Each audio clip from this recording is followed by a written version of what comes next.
The most dangerous prisons in the world. Only the strong survive. The dark cost of survival. The cell of no return. The screams echoed down a hallway no sunlight had touched in years. A steel door rattled like thunder as guards slammed it shut. Inside, two men stood over a blood-soaked floor, both inmates, both monsters forged by survival.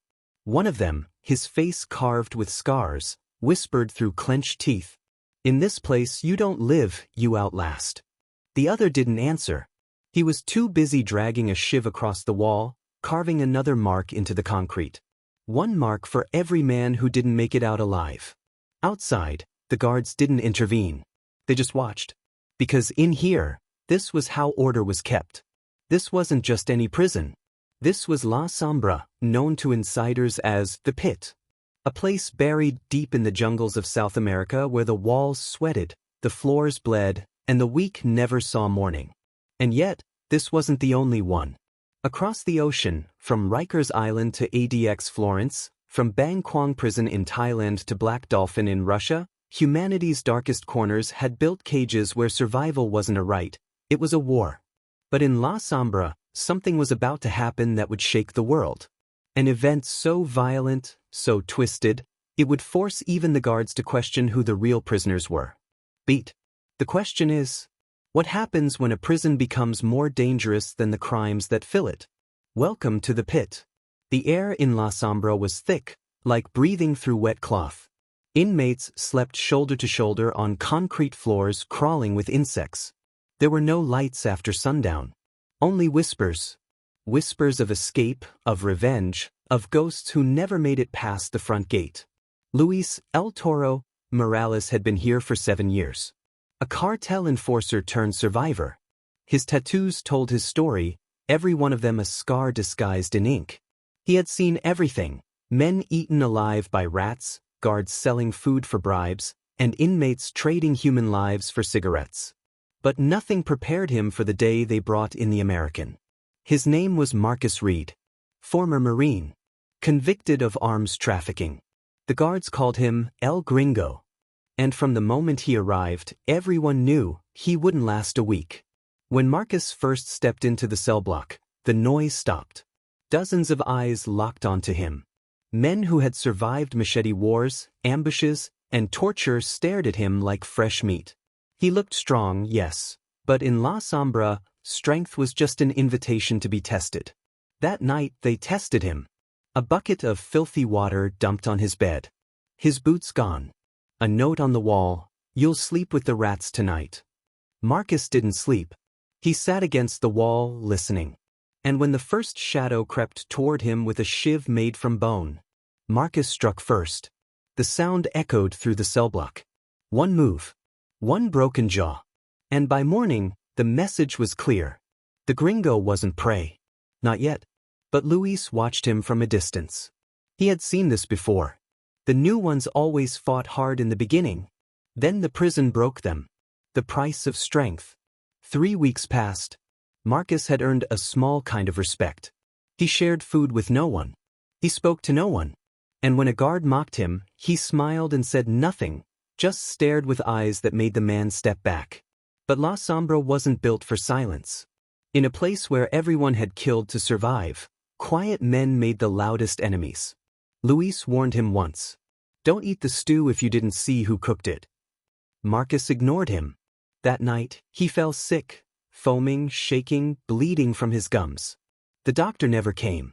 In La Sombra, sickness was just another way to thin the herd. For 2 days, he lay in his cell, half-conscious. Luis visited when the guards weren't looking. He slipped him a piece of bread and whispered, "Now you understand. Here, trust is poison too." By the 4th day, Marcus was back on his feet. But something had changed in his eyes. He wasn't just surviving anymore.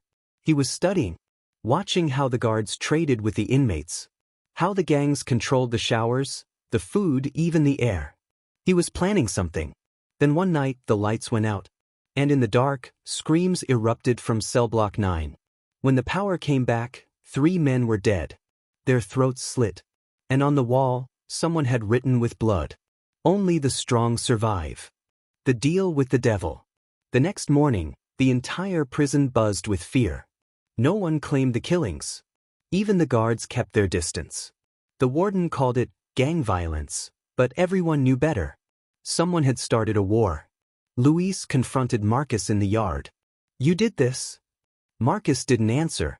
He just stared at the razor wire fence like a man doing math in his head. That night, a guard came to his cell. Not with a baton, but with a deal. The warden wanted information. Find out who started the killings, and maybe Marcus would get a transfer. Maybe even a ticket back to the States. But Marcus wasn't the only one offered that deal. Luis got the same message. Now, two predators were sent hunting each other without knowing it. As the tension built, La Sombra began to change. Cells were raided. Men vanished overnight. And the smell of fear hung heavier than the rot in the air. Then, during roll call, a guard's throat was cut open in broad daylight. The body dropped between Marcus and Luis. The yard went silent. And that's when both men realized.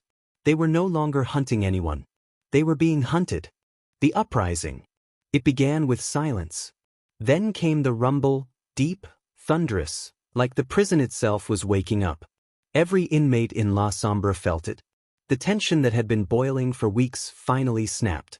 By dawn, the cell blocks were chaos. Guards swung batons until their arms gave out. Inmates screamed through clouds of tear gas. Windows shattered, alarms blared, and fires roared through the corridors. Luis fought his way through the smoke, his shirt wrapped around his mouth. He wasn't fighting to escape, he was fighting to live another hour. In the chaos, he spotted Marcus. The American was moving through the crowd with purpose, not panic. He had stolen a guard's radio, a flashlight, and a ring of keys.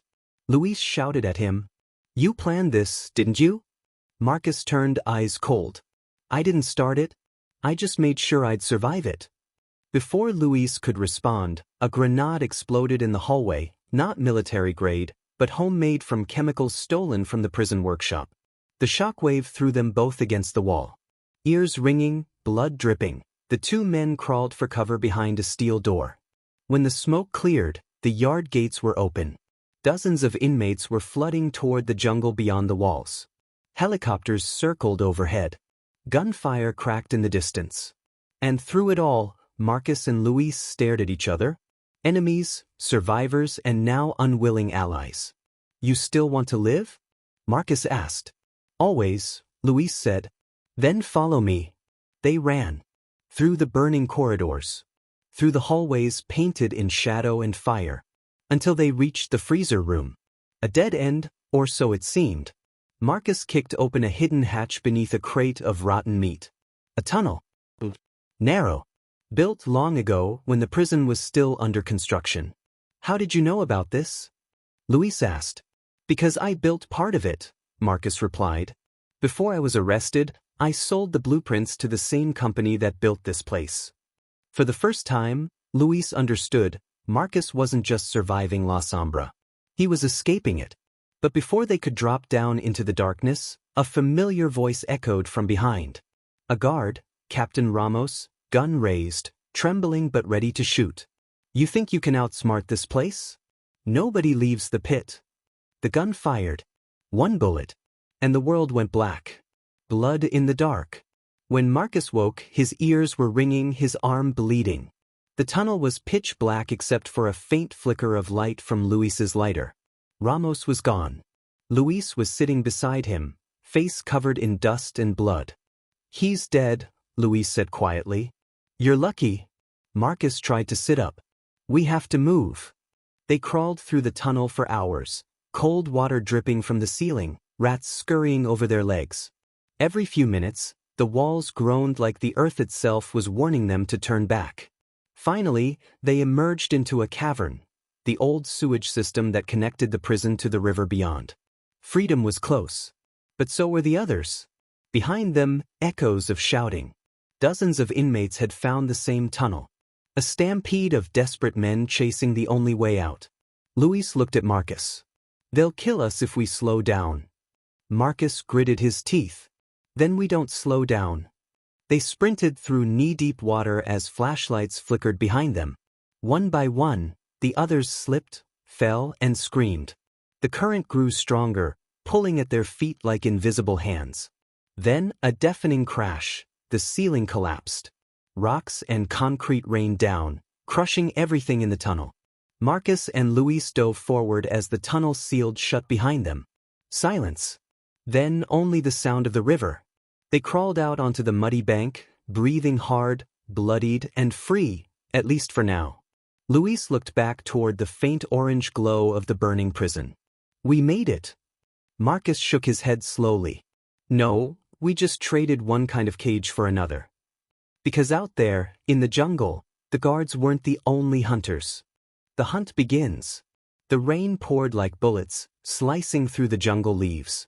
Marcus and Luis stumbled forward, soaked, half-blind, every muscle screaming.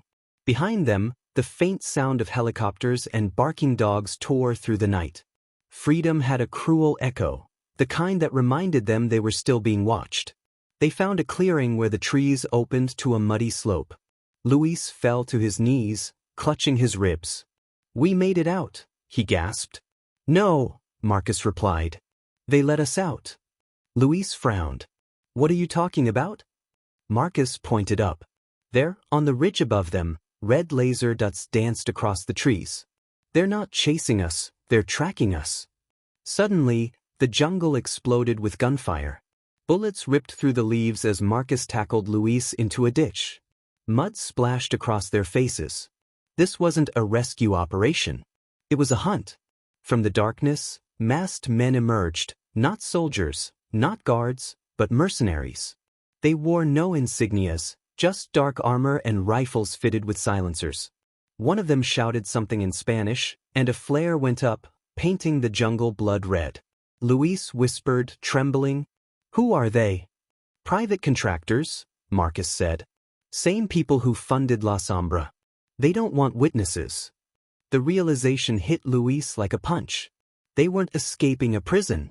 They were escaping a business. The guards, the gangs, the corruption, all of it was part of a system.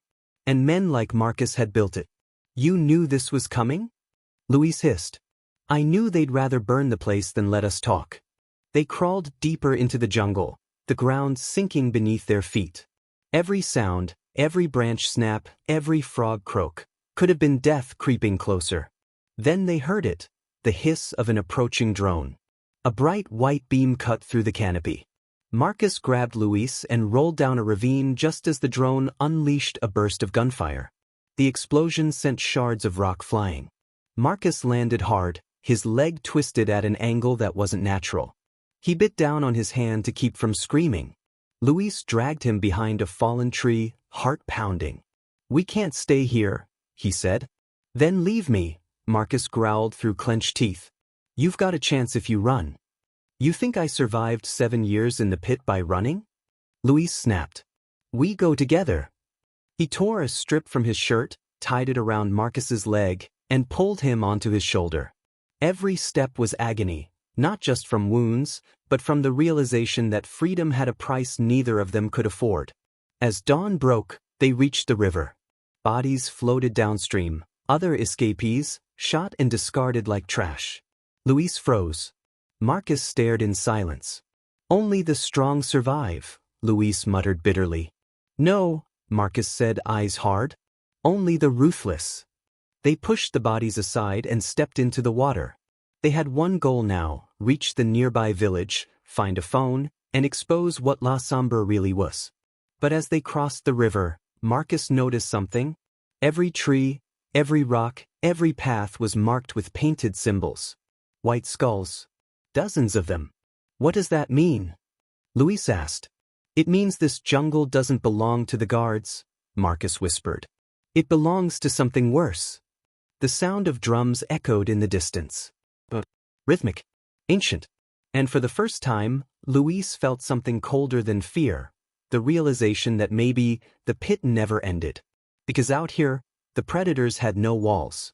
The tribe of shadows. The jungle grew quieter with every step. No birds. No insects. No wind. Only the sound of water dripping from the trees, slow, rhythmic, like a countdown. Luis carried Marcus's weight, their clothes torn, skin streaked with mud and blood. The sun had barely risen, but the mist was so thick it felt like walking through smoke. Though the smell hit them. Burnt flesh. Rotting meat. Something foul enough to make the air feel heavy. They stopped when they saw it. A line of skulls hanging from vines, faces painted white, teeth blackened with ash. Each skull had something carved into it, a number. And beside them, a sign written in faded red letters. Trespassers feed the earth. Luis swallowed hard. You said this place belongs to someone worse. It does, Marcus said. This is where the contractors send their experiments. Luis turned, confused. Experiments? Marcus nodded weakly. When they build prisons, they test control. They see how far men can be pushed before they break. La Sombra was one test site, but this. He gestured toward the forest. This is where they dump the ones who broke too far. Before Luis could answer, a whisper cut through the air. It wasn't Spanish. It wasn't English. It was something primal, guttural, like the jungle itself was speaking. Shapes moved between the trees. Dozens of them. Barefoot, bodies painted in black and white stripes, eyes glowing from under skull masks. Luis gripped a broken branch like a weapon. We're not dying like animals. The figures circled closer. One of them stepped into the light. A tall man draped in chains, his face hidden behind a cracked guard helmet. When he spoke, his voice was calm. Too calm. Welcome home, sons of the pit. Marcus froze. He recognized the voice. Ramos, he whispered. It was Captain Ramos, the same guard who had shot him. But now, his uniform was torn, his badge melted into his skin. He looked less like a man and more like something the prison had spat out. You thought you escaped? Ramos said, laughing. There's no outside. There's no inside. The world is the prison. He raised his hand. The tribe moved in closer, torches flaring to life. Marcus reached for a rock, but Ramos lifted his gun, the same pistol from the freezer room, and fired into the air. The tribe fell silent. You're strong, Ramos said to Marcus. But strength here isn't survival. It's currency. You too have value, fresh blood, new minds, unbroken. Luis spat at his feet. We're not joining you. Ramos smiled faintly. You already have. You think anyone leaves this jungle alive? He snapped his fingers. The tribe began to chant, slow and rhythmic, a sound that vibrated in Marcus's chest. Drums thundered from the trees. Torches formed a circle around them. The tribe closed in, painting Marcus and Luis with black mud, chanting louder and louder. Marcus struggled, but the pain in his leg made escape impossible. Ramos leaned in close, whispering, You wanted freedom, soldier. This is it. No walls. No laws. Just survival. Then Ramos tossed a machete at Marcus's feet. Prove you belong here. Only one of you walks out. Luis looked at Marcus, his eyes wide. Don't, he said quietly. This is what they want. Marcus's hand hovered over the machete. The drums pounded faster. The chants grew louder. For a moment he saw it all, La Sombra, the guards, the mercenaries, all one endless machine designed to make men kill to stay alive. He looked at Luis and dropped the blade. The tribe gasped. Ramos's smile vanished. Marcus stood tall, voice steady despite the tremor in his leg. You can kill me, but I won't play your game. Ramos's eyes turned cold. He raised his gun. The jungle exploded in gunfire. Flashes of light lit the trees as helicopters roared overhead. Bullets ripped through the circle, cutting down tribesmen. Marcus hit the ground. Luis dragged him behind a fallen log. Through the smoke, masked soldiers advanced. But these weren't the same mercenaries. Their patches read, Interpol. On the ground. Hands where we can see them. Ramos vanished into the trees, his laughter echoing through the chaos. Marcus and Luis raised their hands as the jungle burned around them. They were saved. But in Marcus's mind, the words echoed like a curse. The world is the prison. The investigation. The helicopter blades roared overhead, drowning out the chaos below. Marcus and Luis were handcuffed, dragged through mud, and thrown into the back of a transport truck. For the first time in weeks, there were real lights, white, blinding, surgical. They had escaped the jungle. But they hadn't escaped the system. Hours later, Marcus woke in a cold, metal room. No windows. Just a single light above him and a camera blinking red. Across the table sat a woman in a gray suit, eyes sharp, voice calm. "You're Marcus Reed, former U.S. Marine. Arrested for arms trafficking. Escaped La Sombra Penitentiary 5 days ago." Marcus stared back in silence. "And you," she said, turning toward Luis. "Luis Morales. Cartel lieutenant. Wanted in 4 countries. Yet here you are, sitting in my interrogation room instead of a morgue." Luis chuckled dryly. "Guess we're lucky." "No," she said coldly. "You're useful." She slid a folder across the table. Inside were photos, aerial images of La Sombra burning, rows of corpses, and something worse. Maps connecting La Sombra to dozens of facilities across the globe: Thailand, Africa, Eastern Europe. "This wasn't a prison," the woman said. "It was a prototype." Marcus leaned forward. "A prototype for what?" "A system," she replied. "A new kind of private incarceration model, off-grid, unregulated, profitable. Funded by corporations and governments who wanted prisoners they could erase." Luis slammed his fists on the table. "You mean they were selling us?" "Not just you," she said. "Everyone who disappeared into those walls. Political enemies, whistleblowers, refugees. They called it Operation Black Soil." Marcus's stomach twisted. Every guard, every contractor, every dead inmate, all part of something far bigger. A global experiment to see how much suffering could be turned into business. The woman continued. "We've been tracking the network for years. You two just gave us what we needed, proof. But there's one problem." Marcus tensed. "What problem?" She leaned closer. "Ramos." She slid another photo across the table. Ramos, alive, standing next to a man in a black suit and red tie. A corporate logo in the background read, Syntek Global Security. "Ramos isn't just a guard," she said. "He's one of them. A handler. He runs recruitment for their next site, in Eastern Europe. And now that La Sombra's burned, they'll rebuild." Marcus clenched his fists. "You're going to stop them?" "We're going to try. But we need someone who's been inside. Someone who knows how they operate." The room fell silent. Marcus's eyes met Luis's. 2 men who were enemies, now united by the same nightmare. "You want us to go back?" Marcus asked. The woman's expression didn't change. "Not as prisoners. As ghosts." Luis laughed bitterly. "You dragged us out of hell to send us back into it." "That's the only way to shut it down," she said. "You either help us, or we let the world keep pretending these places don't exist." Marcus leaned back, the camera light flickering in his reflection. He had sworn never to step inside another cage. But this wasn't just about him anymore. It was about every man buried in the pit, every name erased from the records, every scream that never reached daylight. He looked at Luis. "You in?" Luis smirked. "You already know." The woman closed the file and stood. Then it settled. "Welcome to the dark side of justice." The door opened.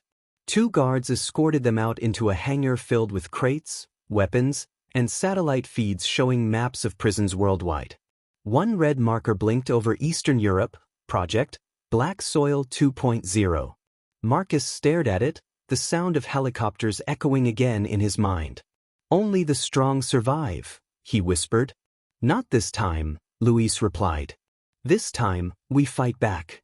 And as the hangar doors opened to the storm outside, they walked toward the plane waiting on the runway, not as prisoners, not as fugitives, but as men who had finally found their purpose. They were going back into the dark, but this time, they were bringing the light.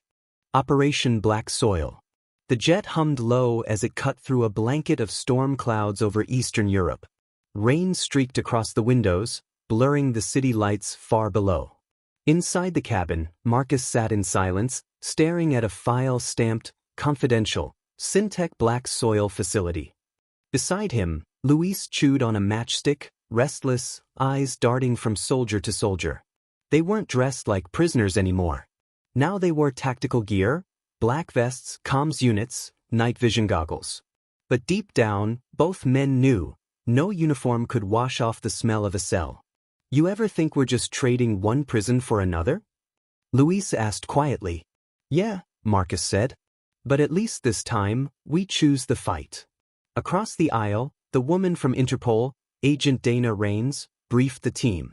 Her tone was steady, every word sharp and deliberate. Our intel confirms Syntek rebuilt their prototype outside of Warsaw. It's underground, disguised as a military storage site. The inmates aren't listed anywhere, ghosts on paper. The code name is Black Soil because of what lies beneath it. She clicked a button. The screen lit up with satellite images, concrete domes buried under farmland, surrounded by barbed wire. The interior scans showed human heat signatures, hundreds of them. Our goal is to extract data, identify living captives, and shut down the network before it expands. She paused, then looked directly at Marcus. You know their layout better than anyone. You lead us in. Marcus nodded once. Luis chuckled nervously. Guess I'm following the Marine again. Stay close, Marcus replied. And keep your head down. These people don't build prisons, they build nightmares. Midnight, Warsaw outskirts. The team parachuted under the cover of thunder. The ground below was drenched and silent, endless acres of farmland, broken only by a single road leading to a concrete complex camouflaged by fog. Marcus hit the ground hard, rolled, and signaled the team forward. Luis landed nearby, clutching his rifle tight. The air was cold, heavy with the metallic scent of rain and oil. As they approached the perimeter fence, Marcus saw something strange. The grass wasn't growing. The soil was black, oily, and burned, like nothing could survive there. Luis knelt down, touching it. It stained his glove. What the hell is this? Waste, Marcus said quietly. They burn the old bodies here. The ones that didn't make it out of La Sombra. Luis's hand trembled. They brought the dead with them. They cut through the fence and slipped inside. The complex looked abandoned, no lights, no sound. But as they descended a steel staircase, motion sensors flickered to life. A long corridor stretched ahead, lined with reinforced glass cells. Each one held a single person. Some awake, some motionless, all wearing black hoods. Jesus Christ, Luis muttered. Marcus moved closer to the glass, and froze. Inside one cell sat a man whose body was covered in scars. When he looked up, Marcus felt his chest tighten. No way, he whispered. What? Luis asked. That's Alvarez. He died in La Sombra. I saw them carry his body out. The man inside smiled weakly, his voice hoarse through the speaker. Nobody dies here, gringo, not for long. Suddenly, the alarms blared. Red lights flashed across the corridor. A voice echoed through the speakers, smooth, mocking, familiar. You made it, soldier. I told you the world was a prison. Marcus's stomach dropped. Ramos. Cameras swiveled toward them. You think you shut it down? You only fed it. La Sombra was the beginning. Black soil is evolution. No guards, no fences, no escape. Just control. The floor beneath them trembled. Heavy steel shutters sealed the exits. From the shadows, mechanical hums filled the air, security drones emerging from hidden panels, their red lenses locking onto the intruders. Luis raised his gun. We're trapped. No, Marcus growled. We're not done. He fired at a nearby power conduit. Sparks exploded, plunging the corridor into darkness. The drones faltered. Marcus grabbed Luis and pulled him toward a maintenance tunnel. Behind them, Ramos's voice echoed through the intercom, calm and chilling. You can't destroy a system that lives inside people, Marcus. The strong don't survive, they obey. The walls shook with another explosion as the team fought their way deeper into the facility. Marcus's mind was racing, not just to survive, but to find whatever data Ramos was hiding. Proof. Evidence. Something to burn the entire network down for good. They reached a control room at the heart of the complex. Screens flickered with live feeds from prisons across the globe, Thailand, Africa, South America, even the US. All bearing the same logo, Syntek. Luis's jaw tightened. They built a world of cages. Marcus inserted a flash drive from Agent Rains into the main console. Data poured in, blueprints, names, transactions, recordings. It was everything they needed. But the cost was about to be blood. The door burst open. Ramos stepped in, calm as ever, his pistol raised. His face was half-burned, one eye clouded white. "Welcome back, soldier." Marcus turned slowly. "This ends tonight." Ramos smirked. "Oh, it ends? But not how you think." He pressed a detonator. The walls groaned. A deep rumble shook the floor. Explosives. Luis lunged forward, tackling Ramos to the ground as Marcus ripped the flash drive free. The lights burst. The ceiling began to collapse. Smoke filled the room. Gunfire cracked. Screams echoed through the tunnels. Then, silence. The control room burned behind them as Marcus dragged Luis toward the elevator shaft. Above them, daylight bled through the cracks in the ceiling. They had the data. But Ramos's words still haunted Marcus's mind. "The world is a prison." Marcus looked up at the light, the roar of the explosion behind him growing louder. "Then it's time to break it." He climbed. One rung at a time. Each step closer to the surface, and to war. The war for freedom. The elevator shaft shuddered as Marcus climbed, pulling Luis up behind him. Smoke and fire rose from the collapsing tunnels below, heat licking their boots. The entire facility groaned like a dying beast, swallowing itself from the inside. When they finally reached the top, they burst through a rusted hatch and rolled into the open air. The sky was gray. The rain relentless. Helicopters swarmed above the compound as explosions lit the fields below, burning away the black soil. Luis coughed hard, clutching his side. "You got the data?" Marcus nodded, holding up the flash drive, half melted but intact. "Yeah. Enough to bury Syntek for good." Before Luis could answer, a voice crackled through their comms, Agent Rains. "Marcus, we've got you on satellite. Extraction team inbound, 2 clicks east. Get to the coordinates. Now." Marcus looked around. The farmland stretched endlessly, no cover, just fire and mud. "Copy that. Moving." They ran. Every step sent pain shooting through Marcus's leg. Luis limped beside him, hand pressed against a bleeding wound. Behind them, the ground erupted, Syntek drones sweeping the area, firing from above.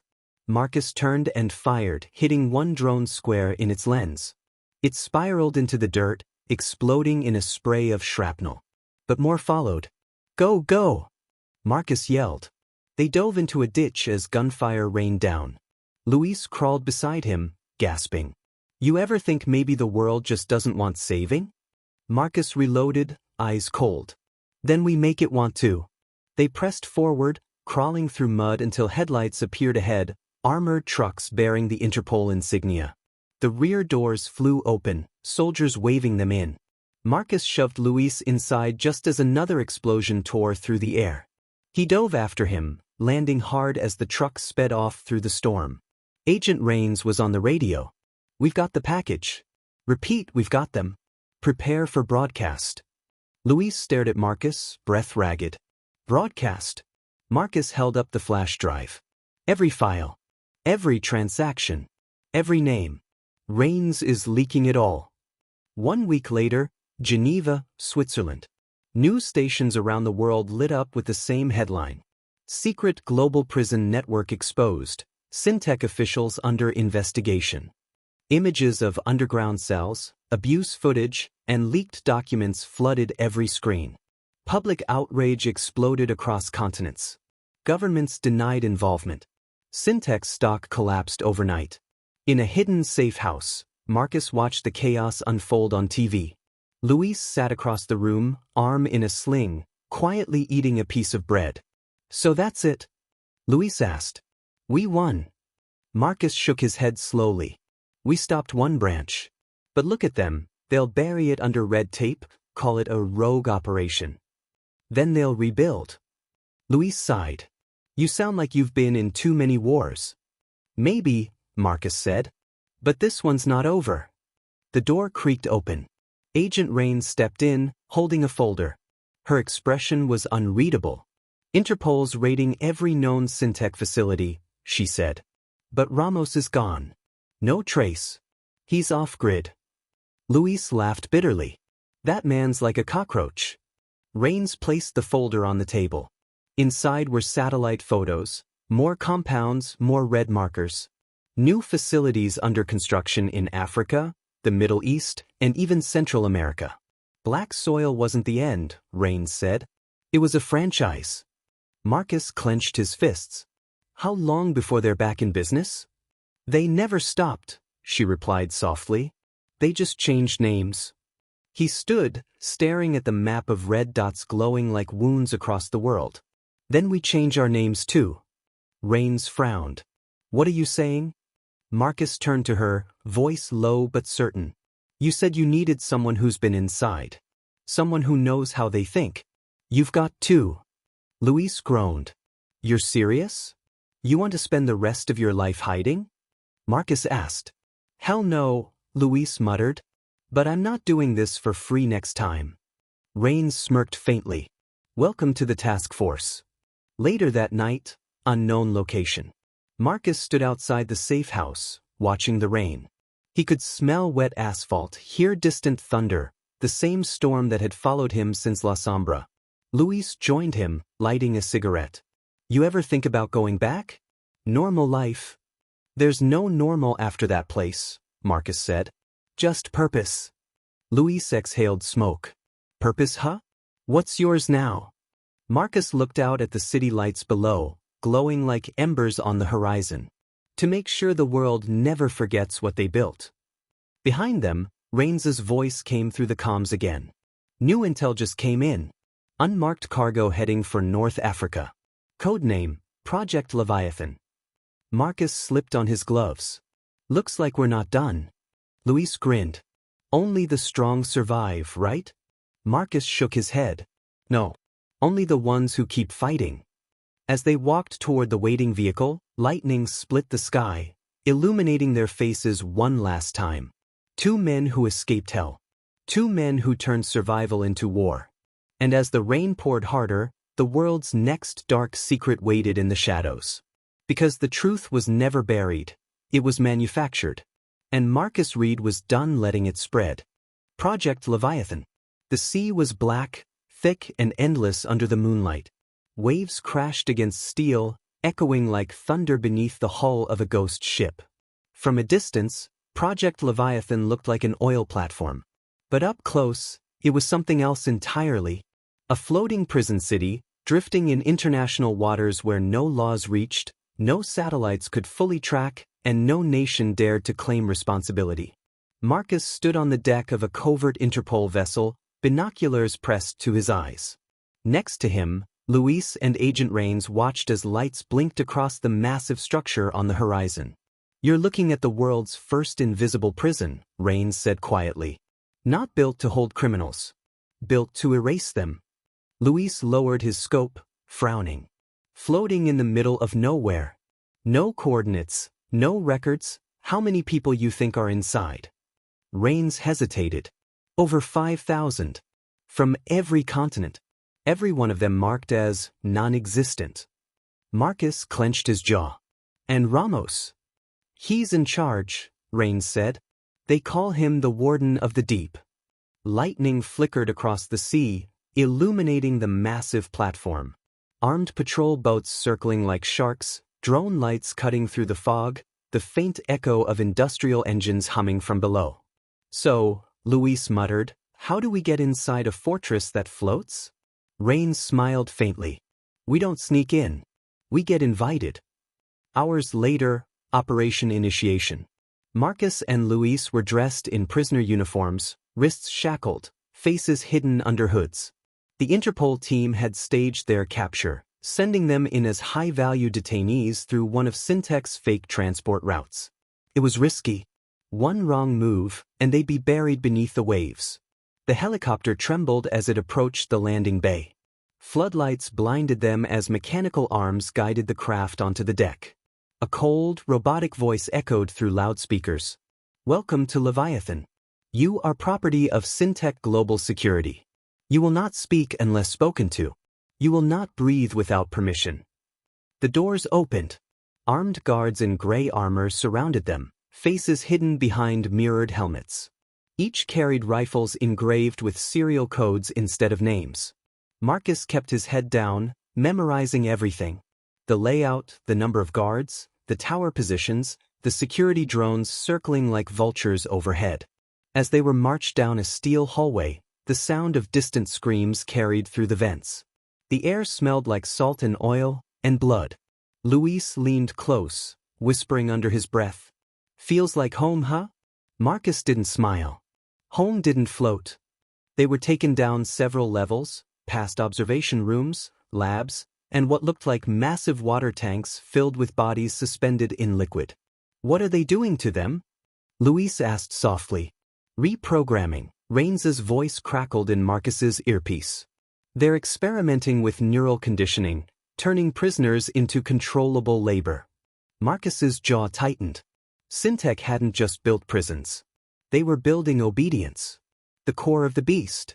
Deep below the surface, the corridors grew colder. Condensation dripped from the ceiling like rain in a cave. They passed through a security checkpoint into a vast central chamber, the core. Dozens of prisoners sat in glass cells arranged in a circle, each wired to machines that pulsed with blue light. Their eyes moved in unison, their lips whispering something over and over, like a prayer. Luis shivered. What are they saying? Marcus listened closely. The words were soft, almost mechanical. We are safe. We are useful. We are forgiven. Then, over the intercom, came a familiar voice. Smooth, cold, mocking. Welcome back to hell, soldier. The far wall split open, revealing a viewing platform above them. Ramos stood there, older, his skin pale from years underwater, one eye covered by a mechanical implant. I told you, he said, his voice echoing through the chamber. The world is the prison. Leviathan is just its mirror. Marcus stared up at him. You think this is control? This is madness. Ramos smiled. Madness is just order without consent. But here, everyone obeys. He gestured and the lights flickered. The prisoners in the glass cells suddenly stood, eyes glowing with faint blue light. Their movements were perfectly synchronized, unnatural, robotic. Luis stepped back. Oh, hell no. They're chipped, Marcus said, voice steady. You turned people into machines. Ramos spread his arms. Machines don't riot. Machines don't escape. Machines survive. Then, with a quiet click of a button, the cells opened. The controlled prisoners began walking toward Marcus and Luis in slow, mechanical unison. Their faces blank. Their eyes cold. Welcome to evolution, Ramos whispered. The breaking point. Marcus yanked the comm from his ear. Rains, detonate the EMP now. Negative, Rains replied. You're too close. It'll fry everything, your suits, your hearts, your... Do it. The floor rumbled as a pulse wave tore through the facility. Lights burst. Sparks exploded. The glass cells shattered like ice. Marcus hit the ground as alarms blared. The controlled prisoners dropped, twitching violently. Some screamed. Some fell silent forever. Ramos staggered, his implant flickering. You fool, you've doomed us all. Marcus looked up, eyes burning with fury. No. I freed them. Luis grabbed him by the arm. We have to go. The whole place is sinking. Water began flooding through cracks in the walls as the EMP fried the containment systems. Sirens wailed. Steel bent and screamed under pressure. Ramos lunged for a control panel, shouting, You can't kill Leviathan, it's too deep. Marcus fired. The bullet hit the console, sparking flames. Ramos fell backward into the flooding chamber, his laughter echoing as the waters swallowed him whole. Marcus and Luis ran through collapsing corridors, climbing ladders as the platform began to tilt. They reached the deck just as the entire structure started descending beneath the waves. A rescue chopper hovered above. Rains leaned out, shouting, Jump! They leapt. Just as the sea exploded behind them, the Leviathan groaned, cracked, and finally sank, swallowed by the dark ocean it once ruled. Hours later, Marcus sat in the helicopter, soaked, staring down at the endless sea. The waves had already swallowed the wreckage. Leviathan was gone. Rains turned from the cockpit. We got partial data before the EMP. It's enough to prove everything. Syntek's done. Marcus didn't answer. He just watched the horizon. Luis leaned beside him, smiling faintly. So, what now, partner? Marcus exhaled slowly. We keep fighting. Because somewhere out there, another Leviathan is already being built. He looked out the window one last time as the sunrise bled through the clouds. The war wasn't over. It had just gone deeper. The rise of the Ghost Network. The horizon burned gold as dawn spread across the ocean. Waves shimmered over where Project Leviathan had once floated, now nothing but bubbles and memory. Marcus watched in silence from the helicopter window. Rains sat across from him, headset still on, relaying reports from Interpol Command. Luis leaned back against the wall, exhausted but alive, eyes closed, muttering something that sounded like a prayer, or maybe a curse. For a moment, everything was still. The war, the fire, the screams, they all felt far away. But Marcus knew peace never lasted. Rains turned, breaking the silence. Syntek servers went dark 2 hours ago. Everything they owned, offline. Every account frozen. Marcus nodded, though he didn't smile. You think it's over? She hesitated. No. I think they went deeper. She slid a tablet across to him. On the screen was a black terminal window with a single phrase blinking in red. The network survives. Luis frowned. What the hell does that mean? Rains exhaled slowly. We traced the source. After the EMP hit Leviathan, their system transferred everything, names, files, mind control schematics, into the digital grid. They built a ghost network. It's no longer physical. It's inside the internet itself. Marcus's hands clenched into fists. So even when we destroy them, they rebuild. Smarter. Harder to find. Rains nodded grimly. Leviathan wasn't the end. It was the upload. Luis looked between them, half laughing in disbelief. So now we're fighting ghosts? What's next? Digital prisons? Rains didn't answer. She didn't need to.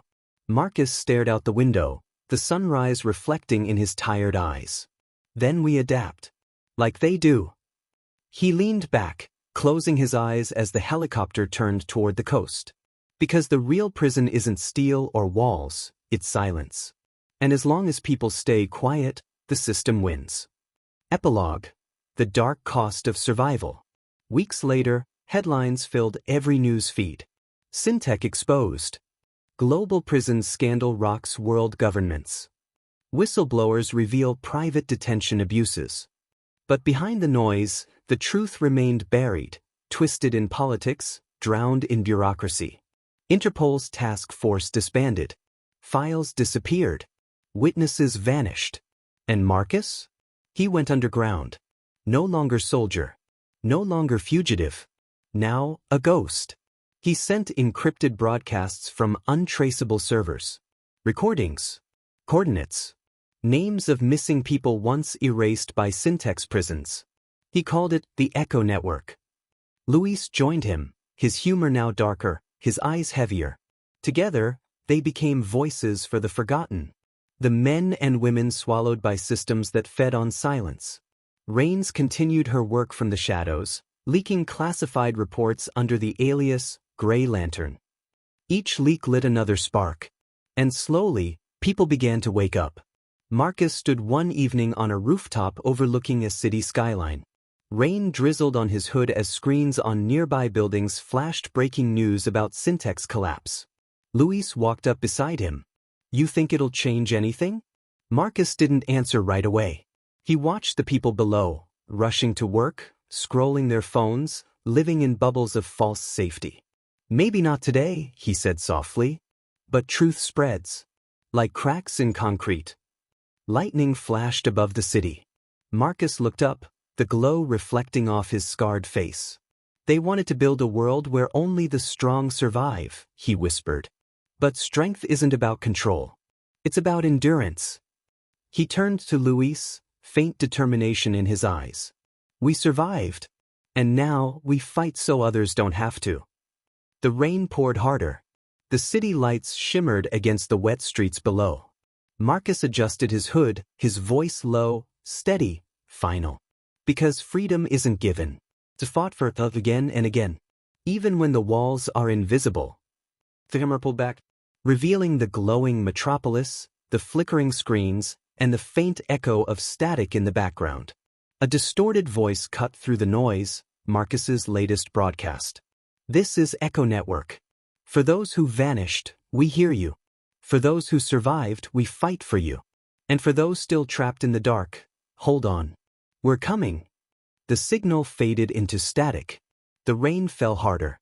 And the world kept spinning, unaware that its next great battle had already begun. From the jungles of La Sombra to the depths of Leviathan, one truth remains. The darkest prisons aren't made of concrete and steel. They're built from greed, fear, and silence. And as long as those survive, so must we. The most dangerous prisons in the world. Only the strong survive. The dark cost of survival.